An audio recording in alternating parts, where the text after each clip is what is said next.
Good morning and welcome to Living Local 15. I'm your host, Jessica Williams. Thank you so much for tuning in today.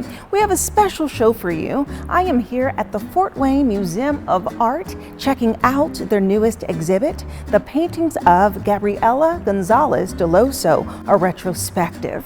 This exhibit really does highlight a 30-year span of Gabriela as an artist, and they have featured 60 of her incredible masterpieces that really show us layered artwork and also immerses us into the stories of her subject matter. We have an exclusive tour today, so let's get started. Fashion, food, and fun. You're watching Living Local 15 with your host, Jessica Williams.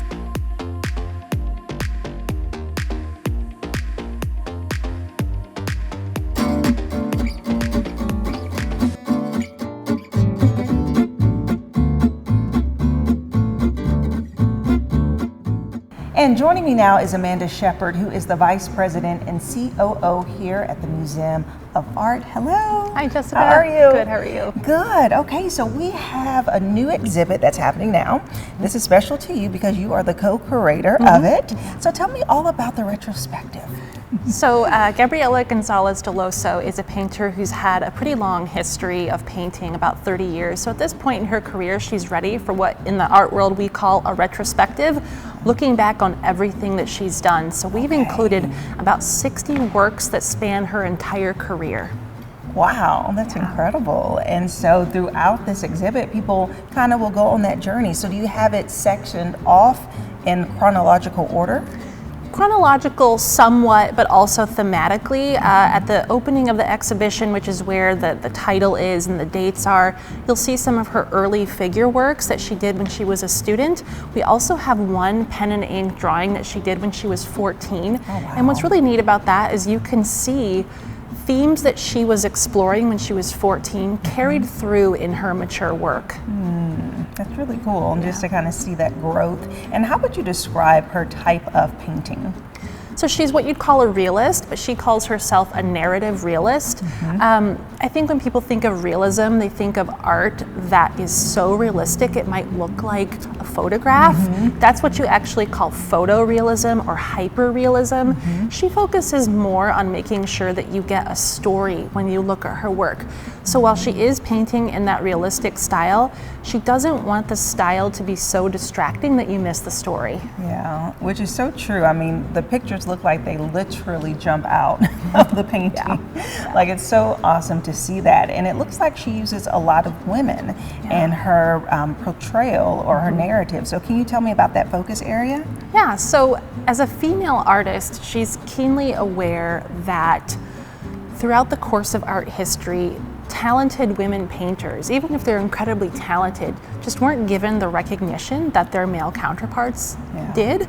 It's not that people were actively excluding them, it's just the men were prioritized, and even in some countries, women weren't allowed to paint, or there were quotas in some of the painting schools that only 4 women allowed and 50 men, it's kind of arbitrary rules. And so she recognizes today as a female artist who's enjoyed success, she owes some of that success to the sacrifices that historical women artists of the last 400 or 500 years have made, which allow her to do what she does today. Yeah. And as the co-curator, you got to work closely with her to create this exhibition. So what was that experience like, and what do you think you really learned from her? Well, she's become a really good friend, and we enjoyed time together, talking, getting to know each other, tons of emailing, texting, 3-hour interviews on the phone. We spent the weekend together, so I feel like I have a friend now. Yeah. I know more about her than I ever thought was possible. 3 years ago, we started talking about it, and ever since then, it's just been so much planning and coordination and getting to know her as a person, as an artist, so that as curator, I can tell the story to our local community.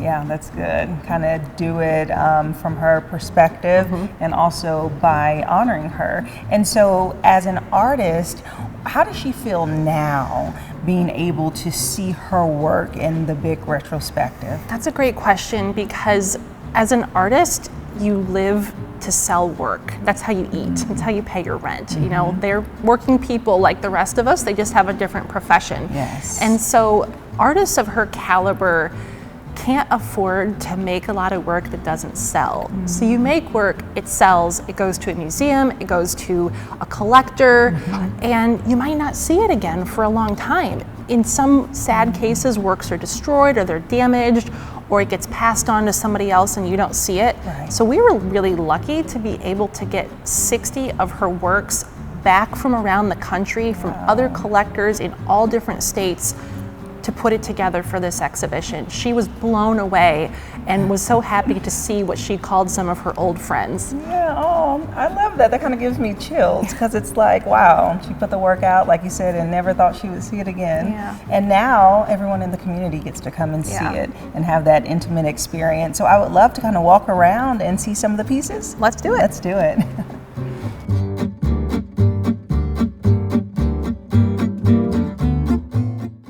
Okay, so let's talk about this first piece. So this painting is called Wine, Chocolate, and Bosch. And we can see the wine and we can see the chocolate, but who is this Bosch person? Well, there was a Dutch painter of the 16th century, Hieronymus Bosch, and he made a painting called The Garden of Earthly Delights.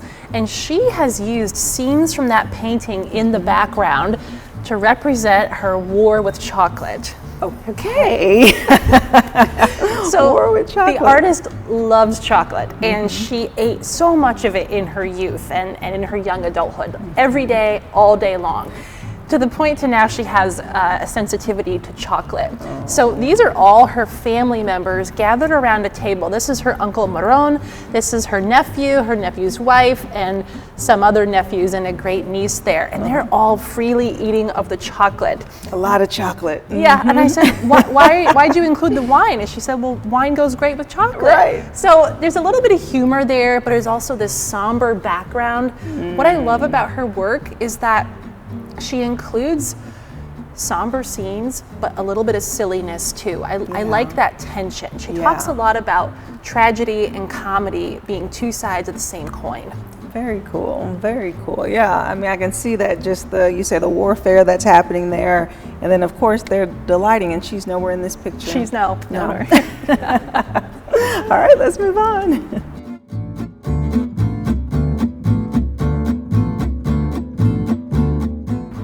Okay, so Amanda, this one has to be my favorite one so far. It really popped and caught my attention when I walked in. You like that lobster, don't you? Yes, actually, I really do. You're making me so hungry right now. So this is a little bit different from her others because it's what is called a still life. And in art, a still life is a painting or a drawing of a collection of objects, and there aren't people in it.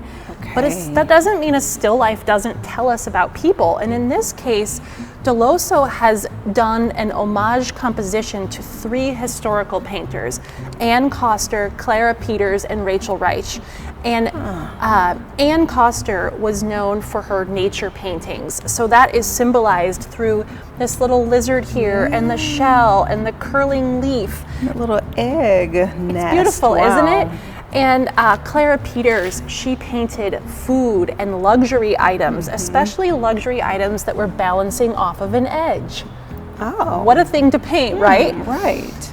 And then Rachel Reich was known for her paintings of flowers. So that's how she is included here. And what's really cool about Gabriela's version is that she has painted postcards of the works of each of those artists and put them in these little niches. That is incredible. I really do appreciate her integration. I feel like she thinks about every little nuance and makes it more and more exciting. It's kind of like Where's Waldo? Like, what can you find? It's an I Spy book. Right. And I have one last surprise. Okay. Here's the artist up here reflected in a compact mirror. Oh, wow. And she's reflected painting the painting. Whew. That is so nice. Yeah. That is so nice. So I'm so curious about her technique of painting this because it feels so real, like jumping off, like I'm about to crack open this lobster, add a little butter and eat it. And what is this little swirly up here? How does she make it look real? That looks like a steaming pot of soup, doesn't it? It looks so real. Well, she tells me that she actually paints from life as often as she can. So can you imagine her assembling these objects in her studio? Is she going to have that for dinner? I don't know. Right. And so, she's using a combination of objects from life. Sometimes she uses photographs to help her. She did tell me that she actually had a dead snake in her studio that she used, not for this painting, but for another painting. So when you have that kind of talent to be able to observe life and to bring those details into a painting, I don't know that it can be explained, for everybody to understand.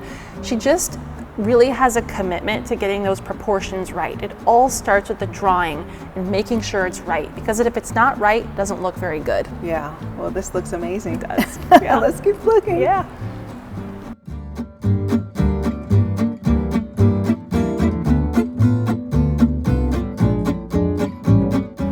And now this grand one, is this the largest painting here? It is. Wow. It's her masterpiece, she says, and it's based off a very interesting story, and based off the story of the French artist Adelaide Labille-Guiard, who she credits as being kind of the inspiration for the Homage series to women artists. Oh. Now, Adelaide was a court painter, so she painted for the French royalty, and she was actually commissioned by King Louis XVI to paint his brother, who would be the future king. Okay. Now, during the French Revolution, however, the revolutionaries wanted to eliminate everything that had to do with the monarchy. So when they found out that she was painting a fabulous portrait of the French monarchy, they got a hold of it and they torched it. And that is shown here, and he's holding that burning torch there. And here is the artist, Adelaide Labille-Guiard, but this is actually our artist, Gabriela, whose face that she put in here, so that she's actually inhabiting the scene. And what's so neat about this, Jessica, is that she had this blue dress made for the painting, and it's based off of Adelaide Labille-Guiard's self-portrait, where she is wearing a blue satin gown. Wow. And she's clinging to her friend and her student, who's looking at the soldier, very upset at what has just happened. Now, this painting that was burned, only a small sketch of it survives. So Gabriela used that sketch to replicate it here to show what the painting may have looked like. Wow. So that is history within history within history. And just, I mean, it's really breathtaking, to be quite honest. It's so real, but also vintage at the same time. Absolutely. That's really nice. Awesome. All right, let's keep looking.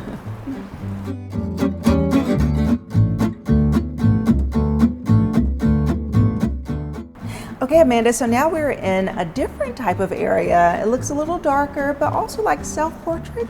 Yeah, so more of the self-portrait homage series. So the artist is painting other artists, but she's using her own face and her body. So she's actually inhabiting the person of these artists. She identifies so heavily with artists, even who don't make art that looks like hers. They're from different times, they're from different places.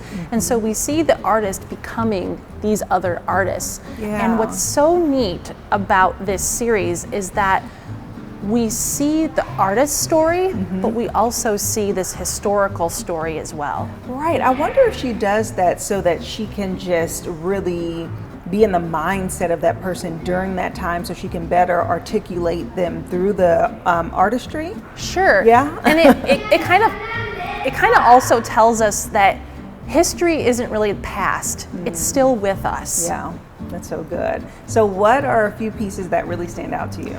Well, I want to call attention to this costume here, because this is actually the costume for the work that is right over here, Varro's Moon. It's of the Spanish surrealist Remedios Varro, who painted a lot of paintings of her feeding a moon. So she's actually feeding a caged moon with those stars in that little bowl there. And so she actually made the collar and the vest of the painting, and we have it here to show everybody. That is awesome. Feeding the moon. That is so fascinating. I would love to know what she was thinking with that one. Yeah. Great, all right. So much more to see. Yeah.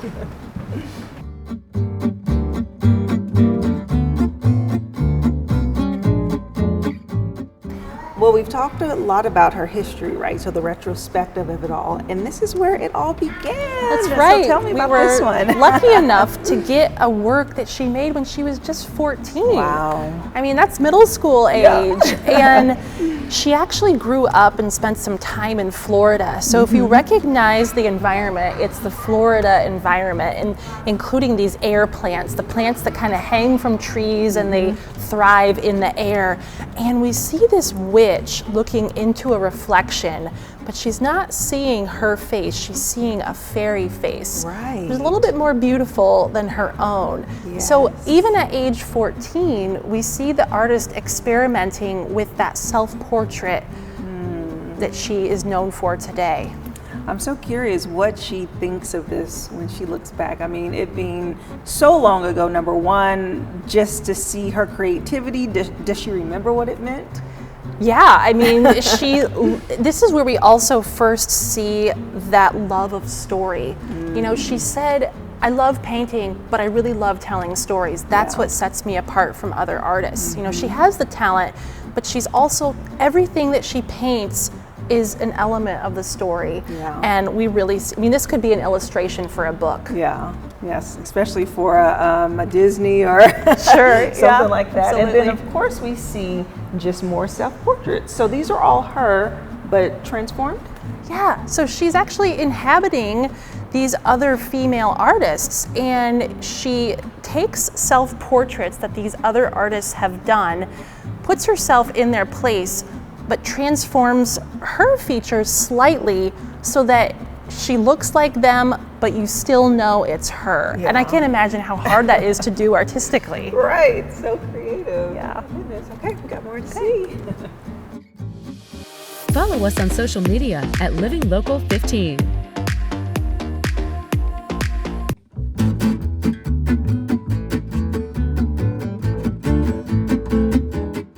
Welcome back. I am here at the Fort Wayne Museum of Art checking out their newest exhibit, the paintings of Gabriela Gonzales Dellosso, a retrospective. And joining me is Amanda Shepard, who is the Vice President, COO, and co-curator of this exhibit. Hey, Hello. Jessica. We've been having so much fun checking out and learning more. So now we're traveling about 15 years up. Yeah, sure. So we're actually going to the earlier part of her career when she was in school, and we see a lot of figure painting. So in school, a figure painter is going to learn how to paint the human body by painting a live model who sits in the studio for a couple of hours. And so we see a couple of figure portraits, here's a bigger one, and a couple that she actually was able to dress up the model. And so we see the artist's love of drama and costume and you know, making somebody look like a character. And so she's dressed up this model, she's dressed up this model as a harlequin or a clown, and she actually loves clowns. Okay. That might be controversial. I know clowns are like, you either love them or you hate them. Right. And she actually loves clowns. It goes back to childhood when she was growing up in New York. She would go to Central Park and see clowns blowing balloons, and that's a key memory for her. And so that's where the clowns began. And then right here, we have a large harlequin painting, very large, considering who the model is, her mother, who's actually pretty short in stature. So she actually got her sweet mother to pose for her in this costume that we see right here. Oh, wow. That This is the actual costume? It is the actual costume that her mother made. That is so historic. I mean, how cool to actually see the artifact and actually see the product. And so you get a sense this is how she works. Yeah. She actually is almost theatrical about it. Yeah. She builds her sets and then paints her models. Yes. Oh my goodness. All right. Well, let's carry on.